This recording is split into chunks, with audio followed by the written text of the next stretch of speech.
Ghosts and ghouls of every age, would you like to see something strange? Come with us and you will see. In this town of Halloween. This is Halloween. This is Halloween. Halloween. Halloween. Halloween. Halloween. This is Halloween. Everybody make a scene. Something, pumpkin cake. Yeah. Merry Christmas, Merry Disney Christmas, fans. everyone. Surprise. We did mean to do this one like a month ago, in between the Halloween time and the Christmas time. Yeah. So there's some debate. Is this a Christmas movie or a Halloween movie? I think it's both. It's definitely both. Yes. But I think it leans more Halloween. Yeah. Yeah. Probably. No, it's like, I would show my kids like, this Halloween or Christmas or Christmas. It's Probably. like 73% Halloween. Like, You think it's 70-30? Or like 60-40? yeah. It's probably 70-30. It did feel 70-30. Yeah. But as I said, I mean, I It's don't... still Christmas theme, so we Right. can talk about it for Christmas. Yeah, sure. But yeah, welcome, guys. But yeah, if you haven't gathered, we're talking about The Nightmare Before Christmas. Yes, Tim Burton's The Nightmare Before Christmas. Classic of the Disney, is this part of the... No, it's not part of the Renaissance, technically. This came out in 1993, but, you know, it's one of Disney's classics. Very popular film. We got to make this distinction, like, off the gate, because I know there's a lot of people that are confused. No, Tim Burton did not direct this movie, even though it says Tim Burton's The Nightmare Before Christmas. Yes, he came up with the story and he produced this movie. The actual director of this film is Henry Selick. I haven't seen anything he's done outside of this. I'm surprised he hasn't had any work. I mean, I'm sure he had more work after this, but I just haven't heard of anything after this. Oh, he did James and Giant Peach. Oh! That tracks. Yeah, I would track that statement. But yeah, James and Giant Peach, that was pretty good. Yeah. Is that a Disney movie? Hmm. I don't know. If it is, we'll talk about it in the near future. But yeah, so I thought this would be a really nice movie we could talk about for Christmas, even though it's Halloween and Christmas thing. Yeah, again, we did mean to do this a month ago. Yeah, like life got in the way. Mm-hmm. There were other movies we were trying to get to as well, like Hocus Pocus. I guess we'll wait for next year because Hocus Pocus 2 is coming out next year, stuff like that. And we were trying to do other ones like Haunted Mansion or whatever. But we'll save that for future Halloween installments. But anyway, Nightmare Before Christmas. Oh, another distinction we have to make. A lot of people think that Tim Burton is the creator of claymation animation. He's not. Do they think that? Yeah, there's some people. People think that claymation came out in like the fucking 90s. Yes, even though they came out way before that. Are you kidding me? Like. Okay. Like seriously, ever since this movie, if there was almost every claymation movie that came after this, people think that Tim Burton had some association with it. Yeah, like how everyone thinks Coraline is a Tim Burton, but it's not. It's not. It's not. Not. Even though I love Coraline. Not Tim Coraline's Burton. Great. And then Leica movies like Paranorman and Kubo and the Two Strings. I think those are Tim Burton movies. No, they're not. No, just because it's claymation does not mean it's Tim Burton. Right. But I guess it shows how much of an impact this movie had at the time. You know, I guess this really paved the way for claymation to come really the mainstream. Great animation, for sure. Mm-hmm. It really holds up today. And it came out in 1993. Like, This movie's older than me.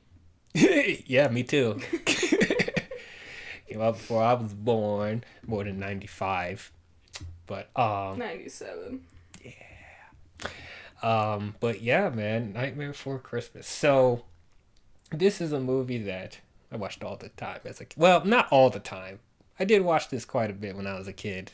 Yeah. I think it was more like in my middle school years. Mm-hmm. Middle school? It took you till middle school? Yeah. Really? I don't know when the first time I watched this was. It's just one of my close friends from middle school really likes this movie. Mm-hmm. So I remember it more related to him. Yeah. It's weird because like I remember when I watched this as a kid, I did remember enjoying this, but it's like it's a movie I haven't really revisited that much. And I wondered why. And now you're like poking holes in it. You're like, wait, how does this work? Okay. Don't want to anger people already. Yeah, like 5 minutes in. I guess so. All right. Well, recently rewatching this. Okay. I know a lot. Lay down your thoughts. Let us hear them.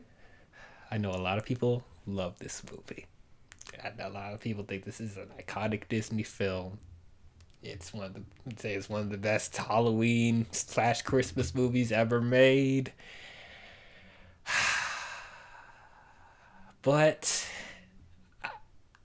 I got some problems with this movie, man. I don't love it. How dare you? I don't love it. I'm sorry. And like no, you notice stuff more rewatching. Yeah. It's like, how does that work? Right. I mean, or, oh, that seems convenient for the plot. Yeah. Like, you know, I don't think this is a bad movie. No. To people thinking this is great, I can't say that. You know, it's just, as we said, it's just yeah, I will say this for this movie. The creativity of this film is great. Yeah, top-notch creativity. The animation is fantastic. It's just some plot convenience elements are a little lacking. It's a little lacking. It's like, oh, so he just walks into the forest and he finds all these trees that lead to the other holidays. Why can he just walk there? Why doesn't he have to come out of his tree to get to these other trees? How come it took them this long to realize that there are portals?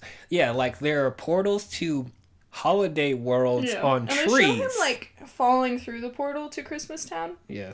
They don't show how he gets back from Christmas Town, because he just, like, appears on the ground. Yeah. Yeah. How did he get back? Who knows? Who knows? Yeah, it's just weird things like this. It's like... And it's like, I want to give it a pass because, you know, it feels like it's appealing to little kids.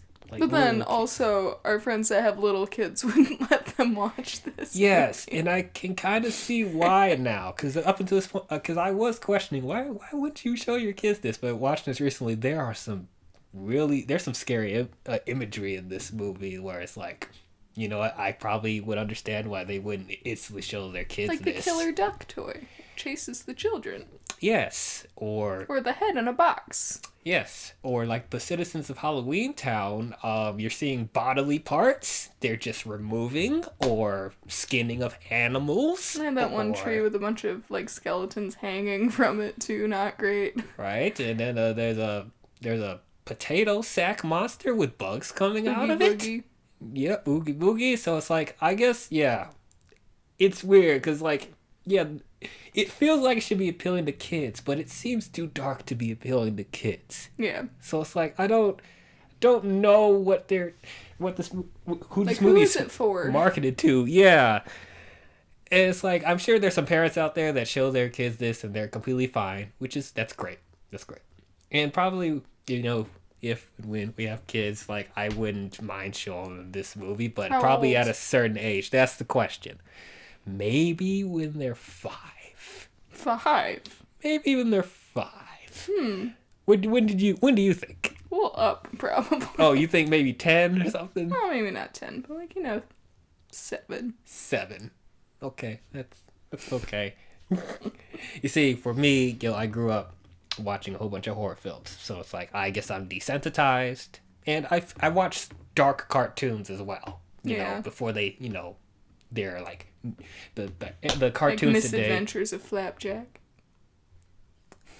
It's a little weird and not creepy. a huge fan of that, but like not. I liked that one. Yeah, but not because it was weird, not because it was dark or weird. It's just, well, yeah, it's weird. But but no, like old cartoons, like there's even like Disney cartoons that were like that were also appealing to kids, but it's like they had dark imagery, like the Halloween themed one, black and white Mickey stuff. I remember there was an episode where Mickey was going to Spooky Castle. I think it was like someone that looked like Dr. Frankenstein is like doing experiments on Mickey, and it had some scary imagery there, but it's like I thought that was cool.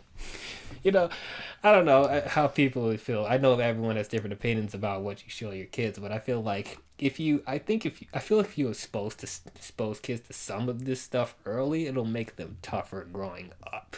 I'm not saying you have to throw them a whole bunch of like horror stuff when I was a kid. No, I was a rare instance, watching horror films younger than I should, but I'm just like, stuff like the Mickey animation or stuff like this, I wouldn't mind showing kids this because I feel like they can take it. I don't know. But that's a whole debate or a discussion for another time. It's gonna get a Nightmare Before Christmas. But yeah, so just start poking holes in the plot. Yeah, I don't want to just start poking holes. I mean, I would do want to talk about some good things, as we said about.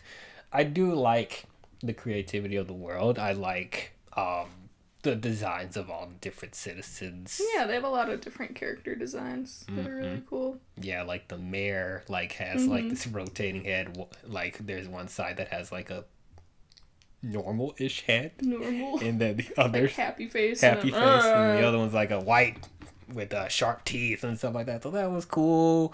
And there's like vampires there, and then Wolfman, Fish Lady. Yeah, Creature from the Black Lagoon, like that. Because I like the Universal monster movies as well. So I like that they did homages to that as well.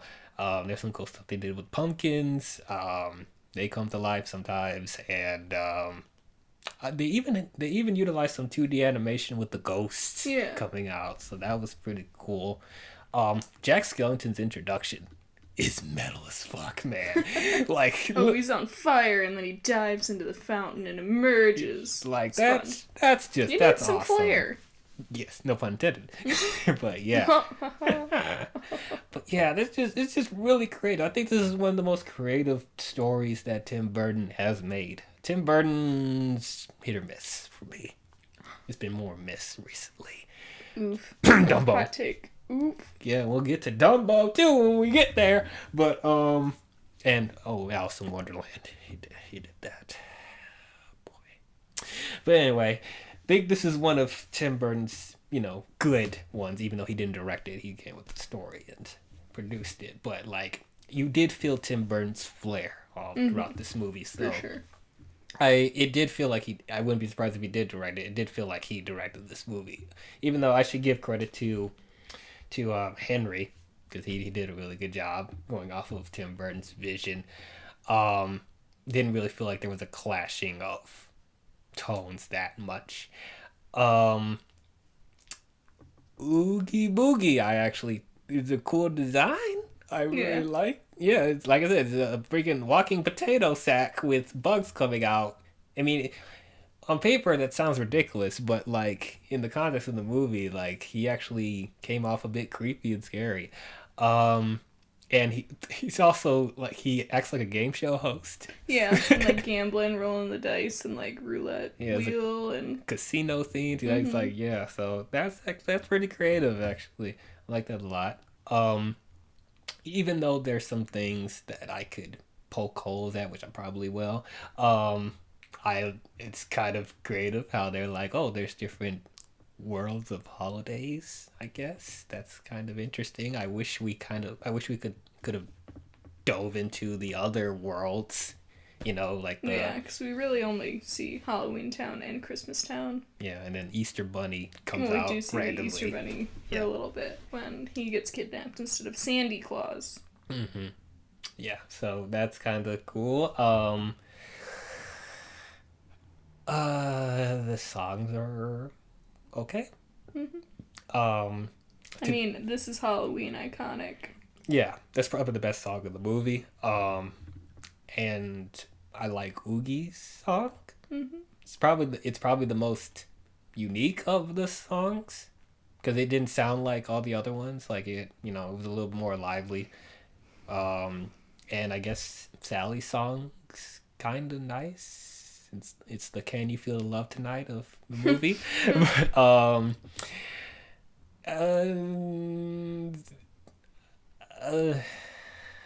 I guess that's really all like positives. Okay, start poking the holes now. Man, okay, so well, let's start with Jack Skellington. Okay.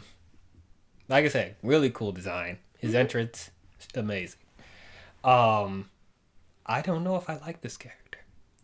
Hot take. I don't know if I like him.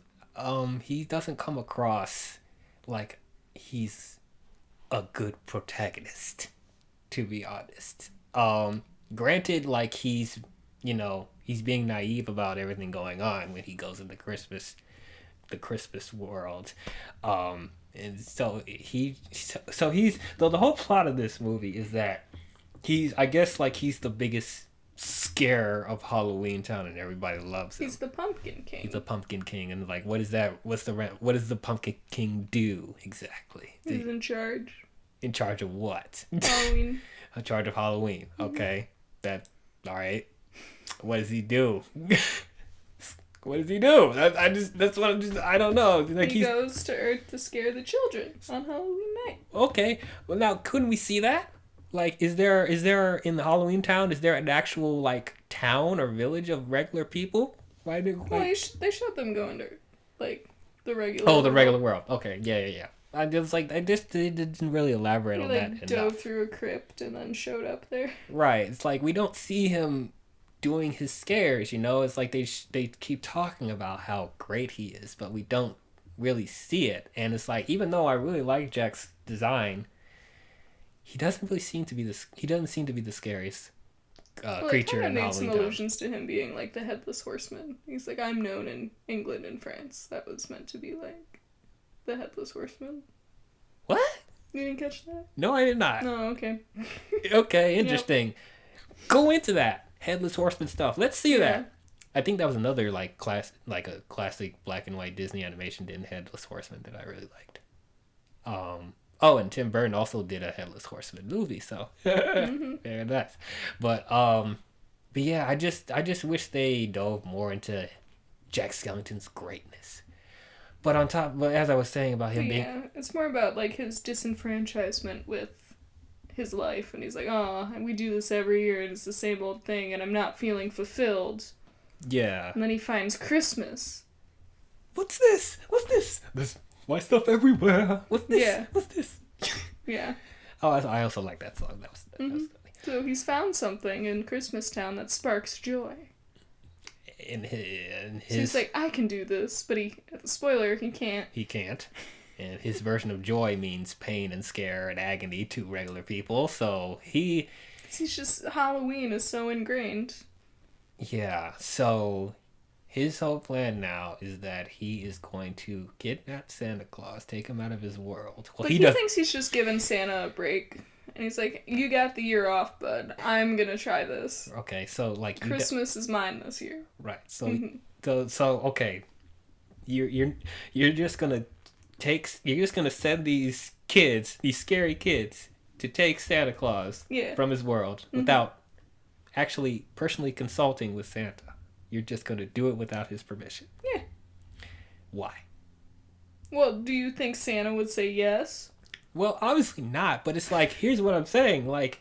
For plot convenience? Yes, because they're making Jack seem like he's not really a bad guy, So it's like, it seemed like he'd be a person that would hear someone out or listen, he's not really out to... It doesn't seem like he's out to hurt people, but like... He goes... He's kind of tunnel vision, like, this is my plan, I'm gonna do it my way, I'm not gonna listen to what other people say about it. Right, and even when Santa's trying to tell him, no, don't do this, And Sally's trying to tell him, hey, I have a bad feeling about this. I don't think it's gonna work for you to do Christmas. He's very, like, no, it'll be fine. I know what I'm doing. Totally know what I'm doing. Never done this before, but I know what I'm doing. Like, that's part of the reason why I'm kind of conflicted on him as a character, because he's an idiot. Like, I'm sorry to say this, he's a dumbass. And like, if he actually stopped for a second and listened to people, I don't think we would have been in this situation in the first place. But then again, there would be no movie if he didn't listen. So it's like I don't know. It's hard for me to really like him because I hate that when people are just so dense and have tunnel vision on that. The problem could have been easily solved like that. So it's like I don't know. They created the problem. Yeah, literally did. So yeah, Jack. I don't know. And then okay, so we talked a little bit about Sally. She didn't need to be in this. She really didn't need to be in this. She has no characterization whatsoever, other than I like you, Jack. Oh. But he doesn't notice till the end of the film. And how do you expect him to notice? Like, you never try to talk to him. Yeah. It's like, oh, I pulled a basket with some wine or whatever up to his window that one time. How does he not know I'm in love with him? Like, what is this? Oh, my. It's like, oh. And then, okay, they kind of slightly want to do, like, another motivation being like, I'm stuck in my evil castle with my creator, Dr. Finkelstein. It's like, I want to go out there and actually interact with people, but Dr. Finkelstein's like, no. And then so she keeps poisoning him to escape. Which is apparently very easy to do anyway, because her window's just open and she can just flop her body onto the ground and sew herself back together. Right. So it's like... So, like, why does she even need to poison him then? She can just do that. Like, seriously, you could just leave whenever you want. And then I'm also asking, why is Finkelstein keeping her from interacting with people? Is there a legit reason why? No. Because if you're worried about, she's different from everyone, you're in Halloween Town. Everyone's a monster. I'm sure she'll fit right in. But, and it's not like she's, like, stupid. She acts like a regular person. So I'm like, what? Why are we doing this? And then Finkelstein goes into town and stuff, and then, but Jack knows who Sally is, so she does interact with people already, I guess when she sneaks out or whatever, but it's like there's no context to that. I'm like, what? Why is this even a conflict? It's like, it's the argument is like, if you're trying to make it seem like she's the oddball, or like she's still an experiment or something, like she's not going to fit in. It's like when everyone is scary, that doesn't come off natural. It's like what Syndrome said in The Incredibles. And when everyone's super, no one will be. Everyone's scary. There's nothing really that unique about her. I mean, okay, she's a ripoff of Bride of Frankenstein or Frankenstein or whatever. That's cool. But it's like you have other creatures that I just don't understand that. But yeah, that's literally her whole characterization. There's nothing else outside of that. It's like the romance didn't really need to be there. Yeah, it didn't. And they kind of just throw it together at the end. Like, oh, now they're meant to be together. Oh, yeah. I'm like... Cool. There's been no build-up, really, to this. No. On Jack's side at all. Oh, but she had one sad song. It's like, she doesn't notice me. I wish she did. I guess it's not going to happen anymore. And it's like, why? It's like, girl, have you tried talking to him? Right. And then it's like... Hey, Jack, I'm into you. And now he'll know. And then it's like, even if they want us to buy into this romance, I'm not really invested in Jack Skellington enough as a character for us to even have a romance. I'm not even invested in Sally's character enough to care about this romance. It's just dead weight. There's like classic Disney movie. We criticize the romance in old Disney princess movies. They have more development with the love story than this. Not just, I saw her in the woods one time. And yeah. But hey, like, they made me buy a little bit more into the romances there than this. Like, at least the princesses had more characterization. I mean, other than Aurora. Aurora's just ugh. But yeah, at least the princesses have personality. They have more of motivations. You know, they have a little, I don't know, it's just, Sally's just not that interesting. I'm sorry. Oh, I must be pissing some people off. It's like, this is one of my favorite movies of all time, man. How could you say this? I'm sorry. It's just like, I don't know. Um, and then okay, so let's talk about when he goes through the real world and tries to be Santa Claus. So his version of bringing joy to everyone is giving everyone deadly toys. Yeah. So how? He didn't know how to make toys. I mean, true, but it's like, do they weren't aware that these toys are deadly? Like, how do they not know that? Like, ugh. I'm just questioning the physics of this world because it's like they don't have deadly toys like this in their world, right? They don't have toys trying to attack them. I don't know that people can really die.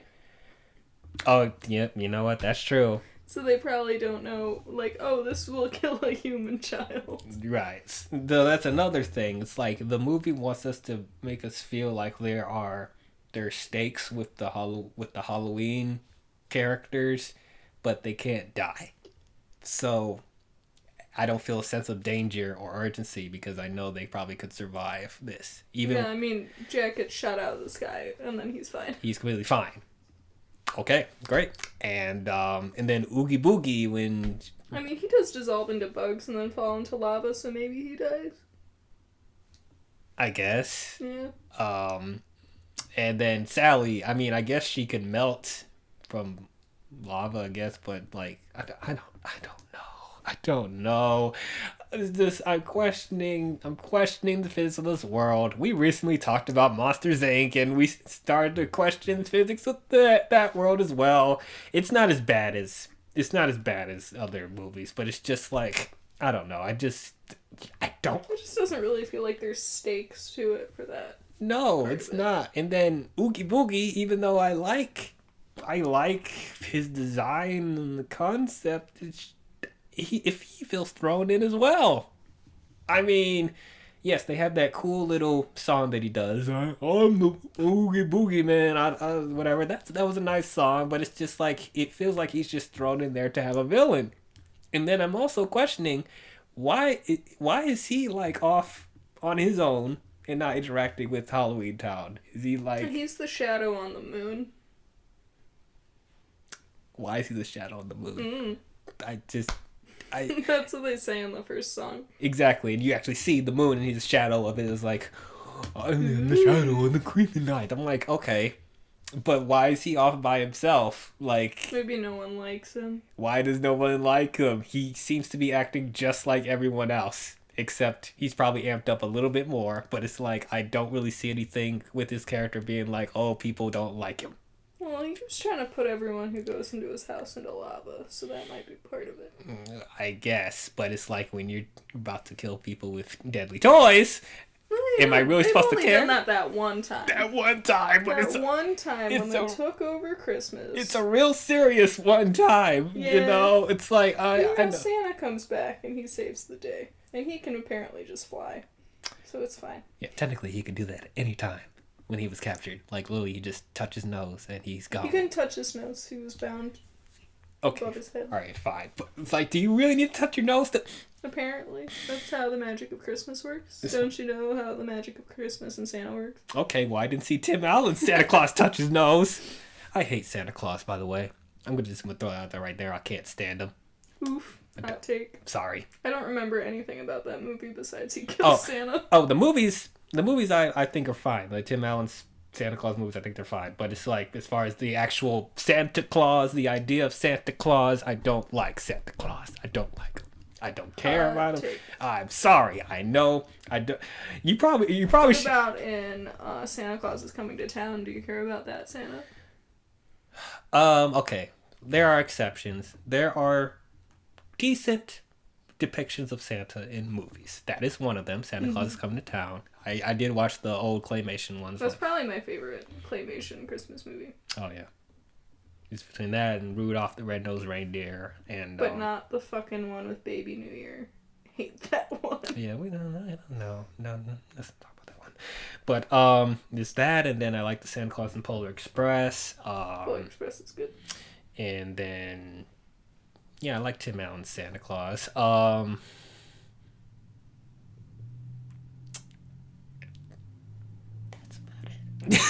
That's about it. Oh, if you guys watch Love, Death, and Robots on Netflix, I kind of I thought it was kind of cool what they did with Santa in that. If you guys haven't seen it, I'm not going to spoil it. It's creepy as heck, but I thought it was I thought it was awesome. That's what they did. But yeah, Santa Claus. I just personally don't like the overproduced festive stuff with Christmas, and Santa Claus is like a amalgamation of that. And I just feel like Christmas. I'm sure a lot of people can agree. Christmas, I think, is just more than just presents and Santa Claus. It's about giving and being with family and loved ones. And I just feel like there's certain movies that just forget about that essence, and it's just all about the supernatural creatures and Santa Claus. And I just don't like Santa Claus. I don't. He was fine in this. Not much to say about him. Well, what happened to Mrs. Claus? Did she do anything? She was like baking cookies or something when Santa got captured. Did she ever realize that he was only gone for like one day? He got captured on Christmas Eve, so. I just think she would say something or notice, or the elves would notice, or the reindeer would notice. They didn't show us Christmas Town again after that. Maybe they did. Nope. It's just more convenient stuff. I did think it was kind of funny when they were in the real world that the military was trying to shoot down Jack Skellington. Yeah. Above civilians. It's 100% safe. Super good. 100% safe. And cool. They didn't love that for the military. Right. They didn't use any jets or anything. Just these cannons on the ground stuff. Very convenient that they were nearby. And then the news outlets are like announcing that Santa Claus is missing because they actually acknowledge that he exists or whatever. I think that's just kind of funny that they did that. It's like in this version of reality, everyone knows Santa is real. Duh. Yeah. I'm like, okay, that's kind of wacky, but hey, why not? This movie's already wacky. And yeah, the climax was fine, I guess. It's weird that Oogie just had a whole bunch of jigsaw traps ready to go. Seems like someone who has a lot of free time because he doesn't have any friends. Yeah, I guess so. I also got a question. Oogie's children? They're not his actual children. I don't think they're just henchmen. Okay, because then I'll be questioning who is the mother. And I don't think they're made out of bugs. Yeah, it's like, how do you reproduce? I don't want to think about it. Just become filled with more bugs, I guess. Okay, yeah, get into that. I also want to talk about the songs a little bit more. As I said, I do like 3, maybe 4 songs, but I don't remember the lyrics to these songs. I mean, this is Halloween. That's an iconic song that's been played all the time, so that's one that people would normally remember. But it's like, I don't remember the lyrics to Sally's song. I don't remember the lyrics to What's This, even though that's an iconic song that people sing. But it's like, I remember the Vine. The Vine. There's a Vine with that song. And it goes, the fuck? The fuck? The fuck is in the air? The fuck? There's white shit everywhere. Yes. My thoughts exactly, because I hate snow as well. Me yesterday. The fuck? It's funny, because, where she lives, it was, snowing a lot. Snow yesterday. Yeah, but where I live, I got no snow. And I'm like, what do you mean? It's green. Yes, nice and green. I like that. A snowless Christmas. I always love that. I want to go skiing. I do not.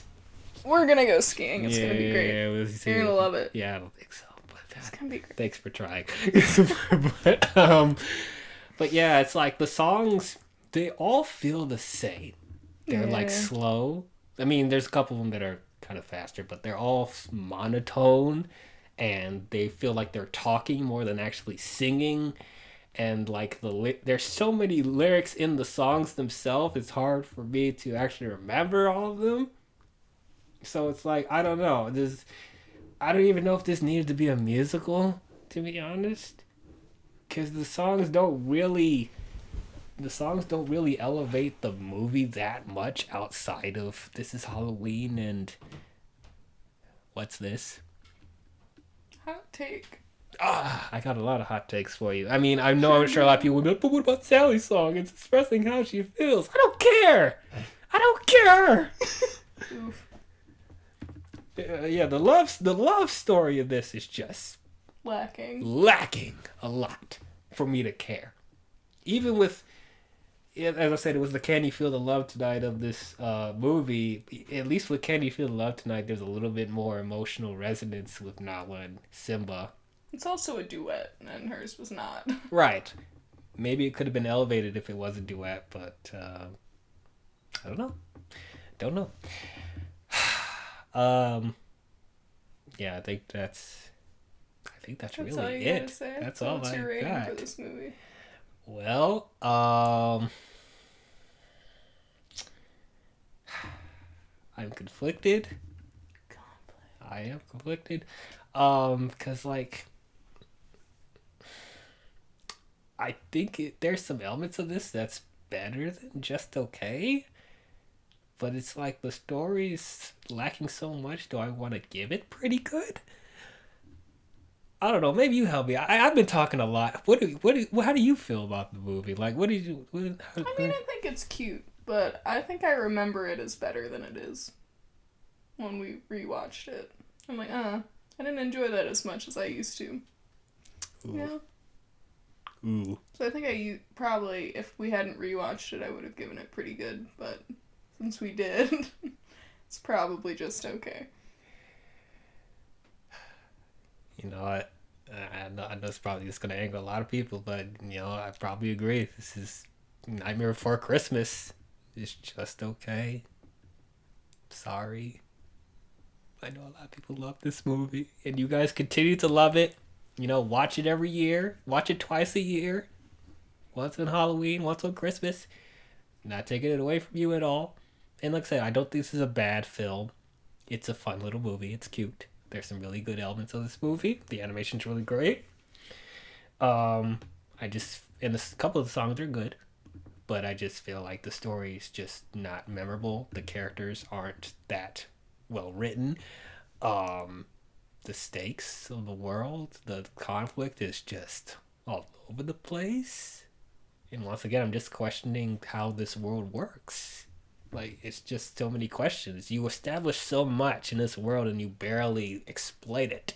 It's just bare bones, which I'm sure kids aren't really focused on the details, which was fine.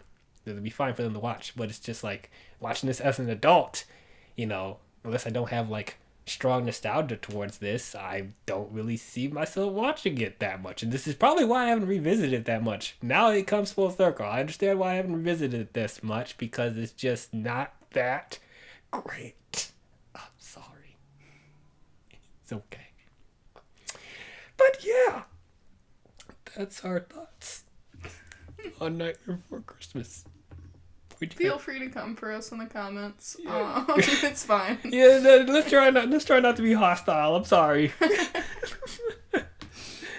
But yeah, if you guys loved it, hated it. I don't know anyone that hates this movie. Yeah, that's the other thing. So, and I don't even know a lot of people that say that this movie's just okay. So we might be in the minority on this. Yeah, that's how we feel.